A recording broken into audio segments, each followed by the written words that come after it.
ஹாலிடேஸ்னாலே அது நம்ம ஜிடி ஹாலிடேஸ் தான். GT Holidays, South India's #1 travel brand. Doctor Srivarma's wellness Guruji ஆயுர்வேத மருத்துவ முகாமில் பங்கு பெற 9500946634 என்ற எண்ணை தொடர்பு கொள்ளவும். VCare Skin and Hair Clinic in AFT 2.0 treatment, not just a fix, a future.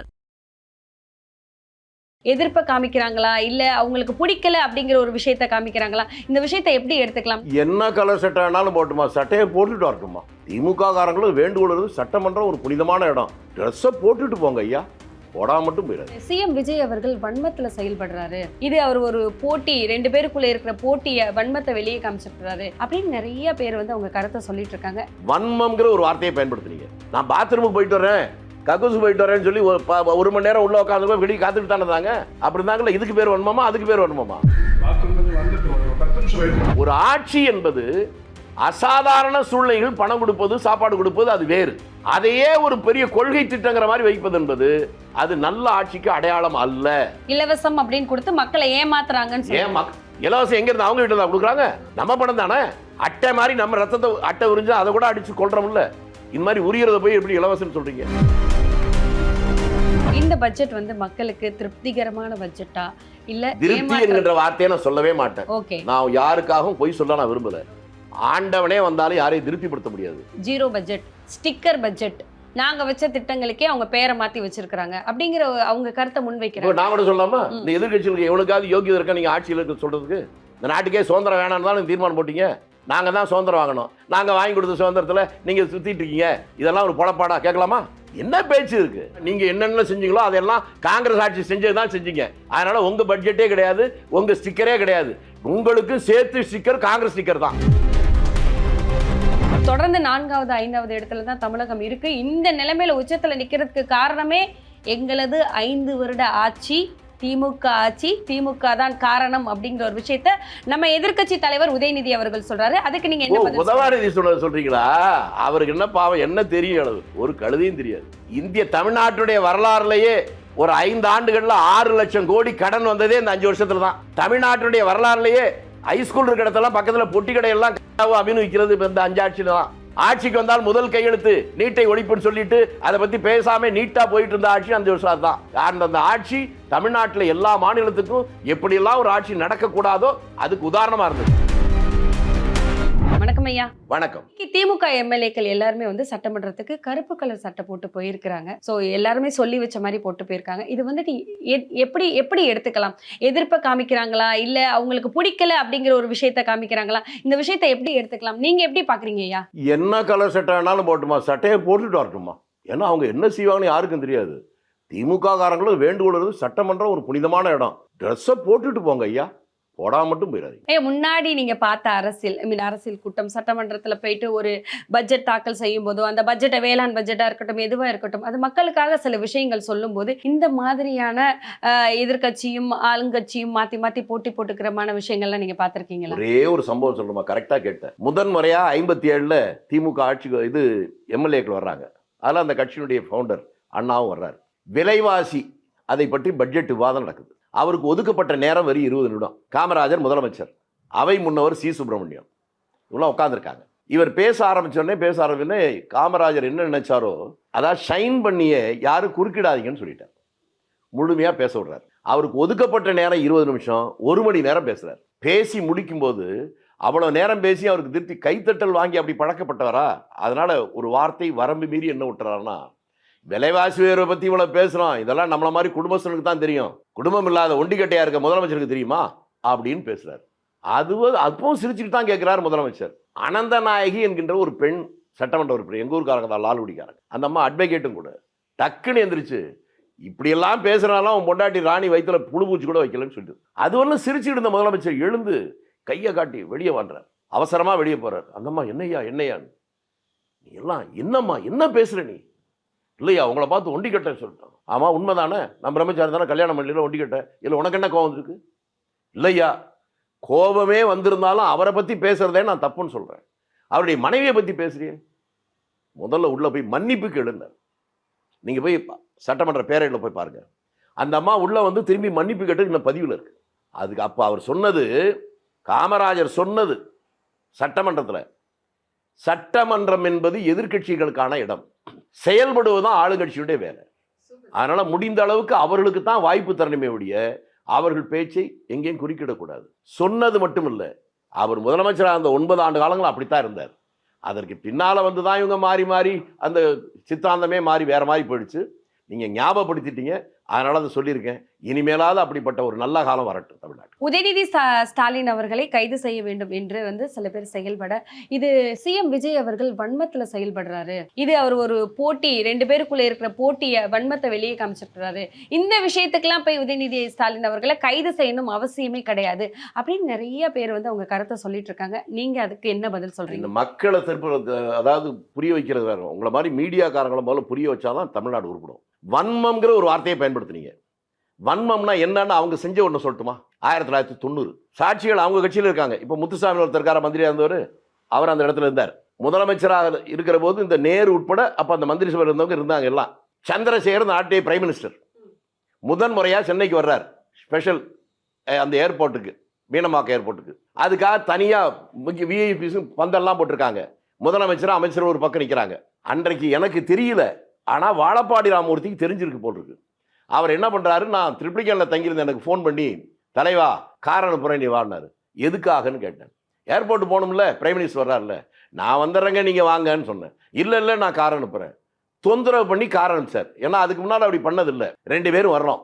அந்த விஐபிக்கள் எதிர்கட்சியில் இருக்கிறவங்கலாம் போட்டு இந்த டென்ட் இருக்குல்ல, நெடுஞ்செழியிலிருந்து KA கிருஷ்ணசாமியிலிருந்து SD சோமசுவரன் சீனியர் மட்டும் இல்லை, இப்போ இருக்கிறதான் முத்துசாமியை சாட்சி சொல்கிறேன், இவர்களெல்லாம் இருக்கிறாங்க. லத்திகா சரண் அதற்கு பின்னால் வந்து டிஜிபியா தமிழ்நாட்டுக்கு வந்துச்சு. செங்கல்பட்டினுடைய டிஐஜி வந்தோடனே என்ன பார்த்து விஷ் பண்ணுச்சு. நான் சிரிச்சுக்கிட்டே முன்னால் போகிறேன். அதை கடந்து ஒரு நிமிஷம் இருக்காது, ஆன்னு ஒரே சத்தம், அலறல் சத்தம். திரும்பி பார்க்குறேன், வாழப்பாடி ராமமூர்த்தி கீழே விழுந்து கிடக்கிறார். எனக்கு ஒன்றும் புரியல, என்ன கீழே தள்ளி விட்டா, கழுத்தை பிடிச்சி தள்ளி விட்டான். இப்போ யோசிச்சு பாருங்க, இது நடக்கும்னு அவருக்கு தெரிஞ்சதுனால தான் என்ன வர சொல்லியிருக்காரு. அப்போ தான் புரிஞ்சுது. உடனே பிரச்சனை ஆகிப்போச்சு. நான் கண்டபடி திட்ட ஆரம்பிச்சு. நான் வெளிப்படையாக சொல்லிடுறேன், ஒரு IPS ஆஃபீஸர் லேடி தான், நீ எல்லாம் பொம்பளையா என்ன நினச்சிக்கிட்டு இருக்கேன், ரவுடி நினச்சிட்டு இருக்கேன்னா பேசினேன். எப்படி பிடிச்சதில்ல, ஒரு கசமுசான்னு எல்லாம் வந்துருச்சு. எல்லாம் வந்தாங்க. முதலமைச்சர் பார்த்துக்கிட்டு இருக்கிறார், அமைச்சர்கள் பார்த்துக்கிட்டு இருக்காங்க. ஒருத்தர் என்னன்னு கேட்கல. கரெக்டாக அந்த நேரம் பார்த்து விமானம் வந்து இறங்குது. பிரைம் மினிஸ்டர் இறங்குறார். நான் ரன்வேயில் ஓடுறேன். ஓடின உடனே கருணாநிதி அவருக்கு சால்வை போட போகிற நேரத்தில் என்ன பார்த்தோன்னே சால்வையை நிறுத்திட்டு வாட் வேலுசாமின்னார். Sir, one lady police officer assaulted Vazhappadi Ramamurthy, is it அப்படின்னு இறங்கி வந்துட்டார். இப்படி ஒரு கலவரம் நடந்துச்சு. இப்படி கண்மூடித்தனமாக ஒரு போலீஸ்காரரை விட்டு ஒரு கட்சியுடைய தலைவரை, அப்போ ஒரு எம்பியாக இருந்தார், அவரை கழுத்தை பிடிச்சி கீழே தள்ளி விட்டு வேடிக்கை பார்த்து ஒரு வார்த்தை கூட தவறுன்னு முதலமைச்சர் கண்டிக்கல, அமைச்சர் கண்டிக்கல, சிரிச்சுக்கிட்டே இருக்காங்க. இதுக்கு பேர் தாமா வன்மம், இது இல்லைம்மா. நான் பாத்ரூமுக்கு போயிட்டு வரேன், கக்கூசு போயிட்டு வரேன்னு சொல்லி 1 மணி நேரம் உள்ள உட்காந்து வெளியே காத்துட்டு தானே தாங்க. அப்படி இருந்தாங்களா? இதுக்கு பேர் வன்மமா, அதுக்கு பேர் வன்மமா? அதனால அவங்களுக்கு இதெல்லாம் தெரியாது பாவம். வன்மம் என்கிற வார்த்தையை நீங்க பயன்படுத்தினால சொல்றேன். வன்மம் அதுதான். இந்த வன்மத்துக்கு அவரு தான் சொந்தக்காரர்கள். அவங்க பண்றதெல்லாம் வந்து டிவிகேக்கு அகைன்ஸ்டா வன்மம் வச்சு பண்றாங்க. திமுகல பரம்பரையா பண்றதே சொல்றாங்க. அதானே அவங்க பரம்பரை புத்திய. நேத்து போட்ட பட்ஜெட் எப்படி பாக்குறீங்க? பட்ஜெட்ல நான் பார்க்கிற பார்வை நீங்க எப்படி பார்க்கணும்னு தெரியாது. ஒரு பட்ஜெட் இது எல்லாமே இருக்கட்டும், எந்த ஒரு ஆட்சி மேல இருக்க காந்தியும் காமராஜும் தேர்ந்து வந்து திரும்பி ஆட்சியில் வந்தா கூட பிரச்சனைகள் இருக்கத்தான் செய்யும். பிரச்சனை இல்லாம ஒரு ஆட்சி இருக்க முடியாது. கண்டிப்பா பிரச்சனைகள் வரும்.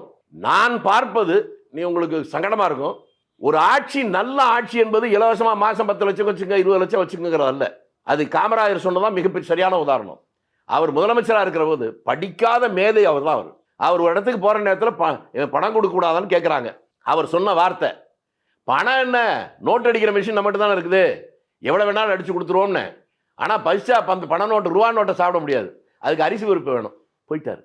இது வந்து தெரிவது என்னன்னு கேட்டா, ஒரு ஆட்சி என்பது அசாதாரண சூழ்நிலைகள் பணம் கொடுப்பது, சாப்பாடு கொடுப்பது அது வேறு. அதையே ஒரு பெரிய கொள்கை திட்டங்கிற மாதிரி வைப்பது என்பது அது நல்ல ஆட்சிக்கு அடையாளம் அல்ல. மக்கள் சுயசார்போடு அவர்கள் வாழ்வதற்கான சூழ்நிலையை உருவாக்குவது. இலவசம் அப்படின்னு கொடுத்து மக்களை ஏமாத்துறாங்க. இலவசம் எங்க இருந்து? அவங்க கிட்ட தான் கொடுக்குறாங்க. நம்ம பணம் தானே. அட்டை மாதிரி நம்ம ரத்தத்தை அட்டை உறிஞ்சு அதை கூட அடிச்சு கொள்றோம்ல. இந்த மாதிரி உரியறத போய் எப்படி இலவசம் சொல்றீங்க? அதுவே தப்பு இல்லை. நம்மை நாமே ஏமாற்றிக் கொடுக்கிறோம். அட்டை பூச்சி கடிச்சு அதுக்கு ரத்தம், நம்ம ரத்தம் நமக்கு புரியல. நம்ம வரி பணத்தை தான் திரும்பி கொடுக்குறாங்க. அது எதுக்கு? கண்டிப்பா இந்த பட்ஜெட் வந்து மக்களுக்கு திருப்திகரமான பட்ஜெட்டா இல்ல திருப்தி என்கின்ற வார்த்தையை நான் சொல்லவே மாட்டேன். ஓகே, நான் யாருக்காகவும் பொய் சொல்ல நான் விரும்பல. ஆண்டவனே வந்தாலும் யாரையும் திருப்திப்படுத்த முடியாது. தேவைகள் என்பது ஒன்று போனா திரும்பி திரும்பி வருவது பேர் தான் தேவை. அதனால திருப்தி என்பது யாருக்கும் வராது. யாருக்கா வந்திருக்கா இது வரணும்? யாருக்கும் வந்ததில்லை. இந்த நாட்டுக்கு பிரைம் மினிஸ்டர் வந்தா கூட இது இன்னும் 10 வருஷம் சேர்ந்த மாதிரி இருக்கணும், அந்த வருமா? அதனால அதுக்கு எல்லையே கிடையாது. அடிப்படையில் மக்கள்கிட்ட நாம புரிய வைக்க வேண்டியது உண்ண உணவு, உடுக்க உடை, இருக்க இடம், இதுதான் அடிப்படை தேவைகள். அதுக்கு எல்லாரும் விரும்புறது இயற்கை தான். அதை எல்லாவற்றையும் விட மிக முக்கியமானது நம்முடைய பாதுகாப்பு. நம்ம வீட்டில் பிள்ளைங்க வெளியே போகுதா பாதுகாப்பா வரும் அப்படிங்கிற நம்பிக்கை நமக்கு இல்லைன்னா நம்ம வீட்டில் இருக்க முடியாது. அந்த நம்பிக்கை உருவாக்குவது ஒரு அரசாங்கம் தான் உருவாக்க முடியும். அந்த அரசாங்கம் உருவாக்குவது எப்படின்னா, தவறு யார் செய்தாலும் அவர்கள் மீது நடவடிக்கை அரசாங்கம் எடுக்கும் என்கின்ற ஒரு அச்சத்தை, பயத்தை தவறானவர்களுக்கு உருவாக்குவது. அதை இந்த அரசாங்கம் செஞ்சிருக்கு. அதனால அவர்களுக்கு ராயல் சல்யூட். மற்றதெல்லாம் ரெண்டாவது. இல்ல எதிர்க்கட்சியினரெல்லாம் என்ன சொல்றாங்கன்னா வந்துட்டு இந்த பட்ஜெட்டை பார்த்து ஒரு வார்த்தை சொல்றாங்க, ஜீரோ பட்ஜெட், ஸ்டிக்கர் பட்ஜெட், நாங்க வச்ச திட்டங்களுக்கே அவங்க பேரை மாத்தி வச்சிருக்காங்க அப்படிங்கிற அவங்க கருத்தை முன்வைக்கிறாங்க. நான் கூட சொல்லலாமா? இந்த எதிர்கட்சிகளுக்கு எவனுக்காவது யோகியதை இருக்கா நீங்க ஆட்சியில் இருக்க சொல்றதுக்கு? இந்த நாட்டுக்கே சுதந்திரம் வேணாம்னு தான் தீர்மானம் போட்டீங்க. நாங்க தான் சுதந்திரம் வாங்கணும், நாங்க வாங்கி கொடுத்த சுதந்திரத்துல நீங்க சுத்திட்டு இருக்கீங்க. இதெல்லாம் ஒரு பொழப்பாடா? கேட்கலாமா?